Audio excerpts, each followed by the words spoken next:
BJP के राज में हम सुरक्षित महसूस करता हूँ मैं यहाँ पर। नहीं तो कांग्रेस के राज में आए दिन बम फटते थे यहाँ 12 खंबा रोड में, ये सीरियल ब्लास्ट हो रहे हैं, कभी प्रेशर कुकर में बम फट रहा है। जब शेर गहारते ना तो बस राहुल गांधी सब भग जाते हैं उनके सामने। बकरी जैसा मेमियाता उसके जो पढ़ा हुआ लिखा हुआ नहीं पढ़ पाते, बिना लिखा हुआ कैसे पढ़ेंगे राहुल गांधी। सीबीआई को किसी ने अंडर नहीं लिया, सीबीआई तो पहले से ही वहाँ है जहाँ और सरकारों के समय में भी होती थी। अब ये नहीं है कि मोदी जी ने आके अपने अंडर में ले लिया, वो पहले से जहाँ है वो वहीं है। बिल्कुल जी, ये फ्री की रेवड़ी चाहिए नहीं, फ्री रेवड़ी पीछे जो मतलब जनता पिट जाए वो हमको नहीं चाहिए। तो अंकल जी आप किसको देख रहे हैं फिर प्रधानमंत्री पद पे, किसको देख रहे हैं? चले दिल्ली की तो बात हो गई, मोदी को हम मतलब मोदी ईमानदार बंदा है, उसकी पार्टी में चोर हो गए तो हम क्या कर रहे हैं उसका। पर मोदी तो ईमानदार आदमी है ना, तो काम ठीक कर रहा है ना। पर ये जो और पार्टियाँ हैं तो झूठ बोल के खा रहे ना।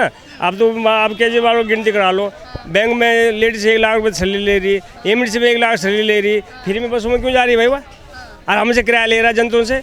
लेडीज जो 2-3 10 लेडीज घूम रही, किस लिए घूम रही? महिलाओं को सशक्त करने के लिए कर रहे हैं हम सारे। क्यों ऐसे कर रहे हैं? रूल सबके लिए बनाओ ना, क्या रूल? सिटीजन को भी फ्री करनी चाहिए, उनसे क्यों 150 रुपये 200 रुपये के पास बनवा रहा है? उनको पहले उनका करे तो बाकी लेडीज़ का भी करे। हम ये नहीं कह रहे लेडीज़ जो, और कुछ लेडीज़ ऐसी हैं जो टिकट मतलब हाँ वो कोई ऐसा कोई वो तुक नहीं बनता ना। मैं ये बताऊँ ना, कोई 10 का 5 रखो पर फ्री में मत आओ ना। ट्रांसपोर्ट कितने घाटे किसका जा रहा है? फिर भी कांग्रेस को भी नहीं देख रहे क्या विपक्ष में? चलो आम आदमी पार्टी को हटा दिया कि उनके नेता भ्रष्टाचारी हैं, वो भ्रष्टाचार कर रहे हैं, कांग्रेस तो है ना। कांग्रेस तो अभी ठीक थी वहाँ पर, कांग्रेस में कोई ऐसा रह ही नहीं है ना। अब कांग्रेस से पहले काम करके आए, 60 साल में काम करा उन्होंने, सब कुछ करा। इसके बाद चेहरा नहीं है, सही से बताऊँ कोई चेहरा नहीं है आज की डेट में, और चेहरे जो हैं बस बीजेपी के पास हैं, मैं बता रहा हूँ। और मैं एक चीज़ और है, बीजेपी के राज में हम सुरक्षित महसूस करता हूँ मैं यहाँ पर। नहीं तो कांग्रेस के राज में आए दिन बम फटते थे यहाँ 12 खंबा रोड में, ये सीरियल ब्लास्ट हो रहे हैं, कभी प्रेशर कुकर में बम फट रहा है। अब ये बता दो जब 2014 में मोदी आया उसके बाद कितने बम फटे हैं दिल्ली के अंदर, मेरे को कोई बता दो।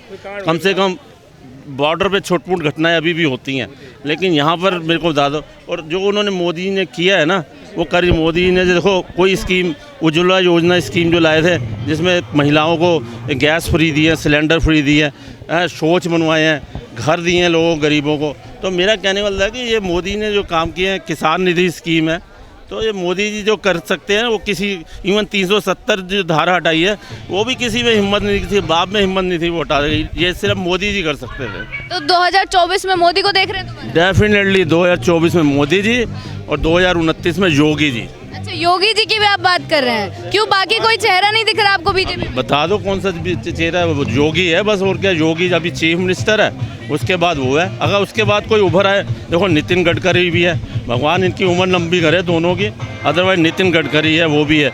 इवन जो मैं कह रहा हूँ जो जयशंकर है ना, जो विदेश मंत्री एक्सटर्नल अफेयर में, वो भी है।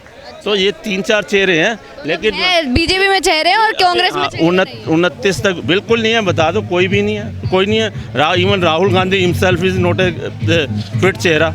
लेकिन युवा बोलते हैं कि राहुल गांधी युवा हैं, युवाओं को समझ पाएंगे। बेरोजगारी बढ़ा दी है बीजेपी ने, भ्रष्टाचार बढ़ा दिया है। बेरोजगारी कोई नहीं, देखो जो काम करने वाले हैं उनके लिए अभी भी काम है। मेरे को बताओ उनके भी काम है। अगर वो युवा है तो मोदी 25 साल का है, फिर आप 54 साल के आदमी को युवा बना रहे हैं। सभी सारे नेताओं में तो युवा ही होंगे ना। मोदी जी को देख लीजिए आप, योगी जी को देख लीजिए। राहुल गांधी से छोटा अखिलेश यादव है, तो वो युवा मानते नहीं, लेकिन राहुल गांधी का भी युवा बना रहे हैं आप। जब शेर गहारते ना तो बस राहुल गांधी सब भग जाते हैं उनके सामने। बकरी जैसा मेमियाता उसके जो पढ़ा हुआ लिखा हुआ नहीं पढ़ पाते, बिना लिखा हुआ कैसे पढ़ेंगे राहुल गांधी? आपको क्या लगता है सर, जो सीबीआई ने किया है, उनको हिरासत में ले लिया है, इतने समय से चल रहा है मामला, जुलाई से चला हुआ है, अभी उनको हिरासत में लिया गया, क्या लगता है?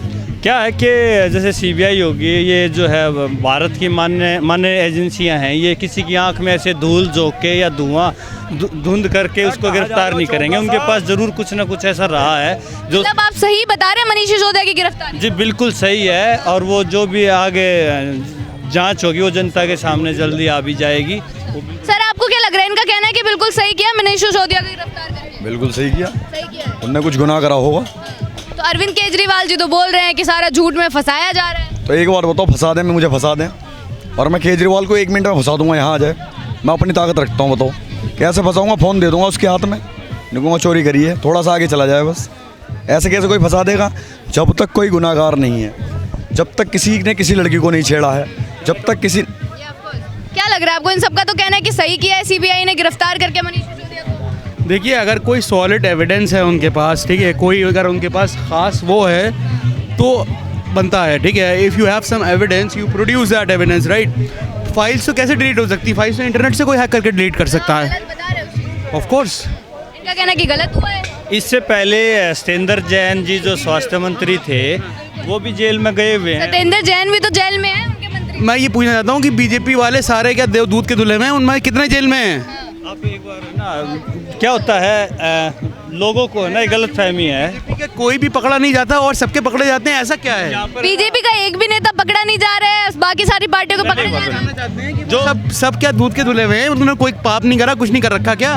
देखो, विपक्ष है, वो विपक्ष आज तक एक भी बीजेपी के किसी नेता पे कोई भ्रष्टाचार का वो बना भी नहीं पाए हैं। और दूसरा, जैसे मैं राष्ट्रवादी व्यक्ति हूँ, ठीक है, और तो पब्लिक में क्या आम धारणा है, जो भी राष्ट्रवाद की बात करेगा उसे बीजेपी से क्यों जोड़ देते हैं? राष्ट्रवाद की बात करते हैं ना, धर्म की बात करते हैं। हमारा एक ही धर्म है, वो हिंदुस्तानी।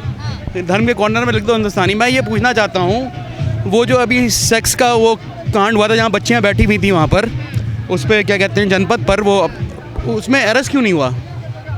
पहलवानों की आप बात कर रहे हैं? हाँ, वो जहाँ जो उन्होंने एक्यूजेंट कहा, that was a very serious. लेकिन उन्होंने बोला ना कि चीजें बात हो गई है केंद्र बात का क्या मतलब है? एफआईआर होनी चाहिए यार इसमें। तुम लोग बात क्या होता है कि सेक्सुअल मोलेस्टेशन चल रहा है, रेप चल रहा है, आप कह रहे हैं बात हो गई है? एफआईआर कैसे होती है आप मुझे बताओ। मैं बैठ जाऊंगा जी, यहाँ। आपको क्या लग रहा है ये सब कह रहे हैं? अच्छा। मैं बैठ जाऊंगा यहाँ किसी के खिलाफ है। इनका सवाल है, एक माह से पहले जवाब चाहिए। इन्फॉर्मेशन रिपोर्ट है, एफआईआर का फुल फॉर्म होता है first information report. First information report उन बच्चों ने दी कि हमारे साथ गलत हुआ है, तो उसमें एफआईआर क्यों नहीं हुई? वो तो बीजेपी के मेंबर भी नहीं है। मतलब बीजेपी के मेंबर नहीं है तो नहीं हुआ, और आम आदमी पार्टी को पकड़ लिया है। हाँ जी, उन्होंने लिखित में नहीं दिया। जो भी लिखित में शिकायत करेगा, और तो ये कानून में प्रावधान है कि कोई भी लिखित में देगा वो लिखित। उनका एक और सवाल है ना कि बीजेपी के नेता क्या दूध के धुले हुए हैं? एक भी पकड़ा नहीं जा रहा है, सिर्फ बाकी पार्टियों पर क्यों आरोप लग रहे हैं? अभी तक तो विपक्ष बता ही नहीं पाया कि इस नेता ने ये भ्रष्टाचार किया है। वो तो सभी को एक लिस्ट में, एक ही उसमें ले रहे हैं झंडे नीचे कि भाई इनके नेता क्यों नहीं पकड़े जा रहे। आप बताओ ना किस नेता ने क्या गलत किया है। वो फर्स्ट इंफॉर्मेशन रिपोर्ट के बारे में कह रहे थे, आप फर्स्ट इंफॉर्मेशन तो दो कि किसने किया है। वो फर्स्ट इंफॉर्मेशन है ही नहीं उनके पास, बस हवा में तीर चला रहे हैं कि इनको क्यों नहीं पकड़ रहे, इनको क्यों नहीं पकड़ रहे। बस उनका सवाल यही है कि जब अगर सीबीआई को उन्होंने अपने अंडर ले लिया है तो जांच कौन करेगा? सीबीआई को किसी ने अंडर नहीं लिया। सीबीआई तो पहले से ही वहाँ है जहाँ और सरकारों के समय में भी होती थी। अब ये नहीं है कि मोदी जी ने आके अपने अंडर में ले लिया। वो पहले से जहाँ है वो वहीं है, वो अपने हिसाब से काम करते हैं। और हमेशा उस पर इल्ज़ाम लगता रहता है कि वो सरकार का ये है, सरकार का तोता है। लेकिन सीबीआई को अगर आप ढंग से सोचोगे, समझोगे, और तो वो इनकी धारणा से अलग चीज़ है। वो अंकल जी ये कह रहे हैं, वो जो अभी खड़े थे, कि बीजेपी के नेता कौन से दूध के धुले हुए हैं, या फिर बीजेपी अपने नेताओं को क्यों नहीं देखते जो भ्रष्टाचार कर रहे हैं, सिर्फ बाकी पार्टियों को क्यों? बीजेपी में जो राजा होता है ना, वो ईमानदार है। चाहे वाजपेयी हो चाहे मोदी जी हो, तो वो कोशिश ये करेंगे हमारे मंत्री भी ईमानदारी रहे। अब कोई अगर गड़बड़ करता है तो जांच तो सबकी होती है। ऐसे तो है नहीं कि अगर सीबीआई, अगर वाजपेयी सरकार में कोई गवर्नमेंट गलत किया होता, कांग्रेस ने 10 साल तक कोई उजागर नहीं किया, तो मोदी जी भी ईमानदार के, क्योंकि इन्होंने बहुत आरोप लगाए मोदी जी को, बहुत रोकने की कोशिश करी, लेकिन वो सीएम रहे, फिर पीएम बने, तो वो ईमानदारी बीजेपी में है और रहेगी। वो बोल रहे हैं कि आम आदमी पार्टी के पीछे पड़ गए हैं, पहले सत्येंद्र जैन, अब फिर अमानतुल्लाह खान, अब मनीष सिसोदिया को गिरफ्तार कर लिया है। गिरफ्तारी इसीलिए कराना कि आरोप लगे उन पे, वो आरोप की जांच हो रही है। और इतनी जांच होने के बाद, जब एक काफ़ी समय हो गया, उसके बाद जांच होने के बाद उन पर इंक्वायरी वो हो रही है ना, तभी उन्हें गिरफ्तार इसलिए गया है कि सेटिस्फाइड आंसर नहीं दे रहे हैं, इस चीज़ में उन्हें गिरफ्तार। गलत करें ना, अब सब जांच बताया पूरी। आप बेकसूर हो तो आपने अपनी बात रखी है, आपको कोई वो थोड़ी नहीं है। आज तक उन्होंने नहीं किया गिरफ्तार, अब गिरफ्तार किया तो आप अपनी बात रखी है। अभी भी आप बोल रहे हैं कि बिल्कुल सही किया गया है जो मनीष सिसोदिया को गिरफ्तार। नहीं, वो बिल्कुल सही कर रहे हैं। क्योंकि अंकल जी क्या लग रहा है, सही किया है? बिल्कुल सही है जी, उनको पहले हो जाना चाहिए था इनको तो। अच्छा, क्यों आम आदमी पार्टी अच्छी नहीं लग रही? बिल्कुल नहीं जी, बिल्कुल नहीं लग रही, अच्छी लग रही है। क्या दिक्कतें हैं? सारे फ्री बिजली, फ्री पानी अच्छा नहीं लग रहा? बिल्कुल जी, ये फ्री की रेवड़ी चाहिए नहीं। फ्री रेवड़ी के पीछे जो मतलब जनता पिट जाए वो हमको नहीं चाहिए। फिर भी जनता जिता रही है, अगर उनको नहीं जरूरत है तो कैसे जिता रही है? निगम में आपको मैडम आप मालूम होगा 95 में जब अटल बिहारी वाजपेयी जब प्रधानमंत्री बने थे तो 100 रुपये किलो प्याज के पीछे जनता ने उनको धकेल दिया था बाहर, याद होगा आपको। मनमोहन सिंह को भी 100 रुपये किलो प्याज के पीछे जनता धकेल दिया, आपको याद होगा। तो नरेंद्र मोदी ने काम ऐसा किया है कि जनता दोबारा चुन के यहाँ पे और तीसरी बार भी जनता भेजेगी। आपने महंगाई की बात की तो महंगाई तो अभी भी कम नहीं है। महंगाई नहीं है जी, महंगाई नहीं है। नहीं है जी। अभी मैं मैडम चाय की दुकान चलाता हूँ, मैं खुद ही बोल रहा हूँ। 2014 से पहले मैं वही चाय 5 रुपये में बेच रहा था, ठीक है, इस टाइम 12 रुपये में बेच रहा हूँ। तो फिर लेने वालों की भी तो सोचिए, जो चाय ले रहे हैं उनके ऊपर भी तो खर्चा बढ़ा फिर है। महंगाई कैसे हो गई? जो आदमी 300 रुपये में काम कर रहा था, दिहाड़ी पे काम कर रहा था, आज वो 700 रुपये पा रहा था। कहाँ से महंगाई है पहले बताओ मेरे को। तो मतलब ये जो गिरफ्तार हो रहे हैं नेता, मैडम महंगाई थी, महंगाई 2013 में ये फ़ोन था, महंगाई ये थी। आज की डेट में वो देख लो 25,000 का फ़ोन है।